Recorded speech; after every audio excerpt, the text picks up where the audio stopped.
Hi friends, ಎಲ್ಲ ಹೇಗಿದ್ದೀರಾ? ಚೆನ್ನಾಗಿದ್ದೀರಾ? ನಾನು ಒಂದು ಅರ್ಧ ಹೋಳು ಪರಂಗಿ ಕಾಯಿತು, ಪರಂಗಿ ಹಣ್ಣು ಅದನ್ನು ತಗೊಂಡಿದ್ದೀನಿ. ಜ್ಯೂಸ್ ಮಾಡಿ ತುಂಬ ಬಿಸಿ ಬಿಸಿಲು.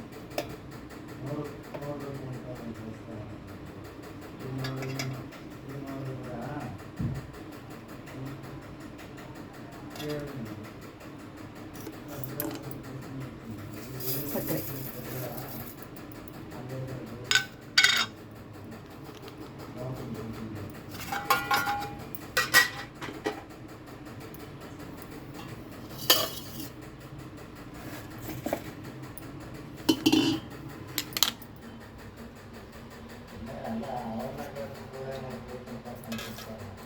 ಅಷ್ಟು ಸ್ವಲ್ಪ ರುಬ್ಕೊಂಬಂದು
ಎರಡು ಪೀಸು ತೊಗೊಂಡಿದ್ದಕ್ಕೆ ಒಂದು ಗ್ಲಾಸ್ ಜ್ಯೂಸ್ ಆಯಿತು.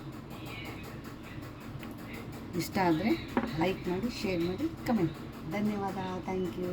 ಕೊನೆ ತನಕ ವಿಡಿಯೋ ನೋಡಿ. ತುಂಬ ಚೆನ್ನಾಗಿದೆ. ನಮ್ಮ ಮನೇಲಿ ಐಸ್ ಇಲ್ಲ, ಐಸ್ ಇಟ್ಟಿರಲಿಲ್ಲ, ಹಾಗೆ ಕುಡಿತಾಯಿದ್ದೀನಿ ನಾನು. ತುಂಬ ಚೆನ್ನಾಗಿ ಬಂದಿದೆ. ನೀವು ಮನೇಲಿ ಮಾಡಿಕೊಡಿ. ಬಿಸಿಲುಗಾಲ, ತುಂಬ ಬಿಸಿಲಿದೆ, ಸಿಕ್ಕಾಬಿಟ್ಟೆ ಬಿಸಿಲು. ಐಸ್ ಇದ್ದಿದ್ದು ಚೆನ್ನಾಗಿರೋದು. ನನಗೆ ಐಸ್ ಆದರೆ ಸ್ವಲ್ಪ ಆಗಲ್ಲ, ಅದಕ್ಕೋಸ್ಕರ ನಾನು ಐಸ್ ಹಾಕ್ಕೊಂಡಿಲ್ಲ. ನೀವು ಐಸ್ ಹಾಕ್ಕೊಳ್ಳಿ, ಚೆನ್ನಾಗಿರುತ್ತೆ. ಬಿಸಿಲುಗಾಲದಲ್ಲಿ ಜ್ಯೂಸ್ಗಳು ಒಳ್ಳೆಯದು. ದಿನಕ್ಕೊಂದು ಒಳ್ಳೆಯದೊಂದು ಜ್ಯೂಸ್ ಕುಡಿಬೇಕು, ಹೆಲ್ತಿಯಾಗಿರುತ್ತೆ. ದಿನ ಒಂದು ಯಾವುದಾದ್ರೂ ಕುಡಿಬೇಕು. ನಾನಿವತ್ತು ಇದನ್ನು ಮಾಡ್ಕೊಂಡಿದ್ದೀನಿ, ನಾಳೆ ಬೇರೆ ಮಾಡ್ತೀನಿ. ಪಪ್ಪಾಯ ಜ್ಯೂಸ್ ಕುಡಿದ್ರೆ ಬೆಳಗ್ಗೆ ಮೋಷನ್ಗೆ ಯಾವುದೂ ಪ್ರಾಬ್ಲಮ್ ಇರೋಲ್ಲ. ಸೂಪರಾಗಿ ಆರೋಗ್ಯ ಆಗುತ್ತೆ.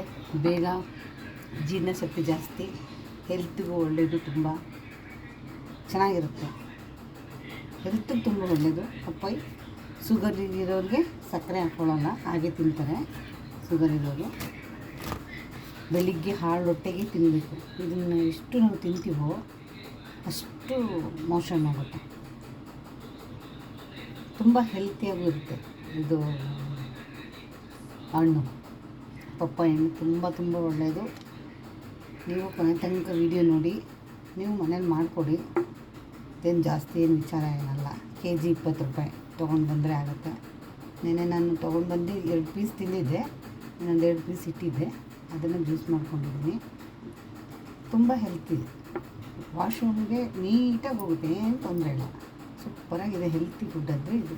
ಶುಗರ್ ಇರೋರಿಗಂತೂ ದಿನನಿತ್ಯ ತಿಂತಾರೆ. ಕೊನೆ ತನಕ ವಿಡಿಯೋ ನೋಡಿ. ಥ್ಯಾಂಕ್ ಯು, ಧನ್ಯವಾದ.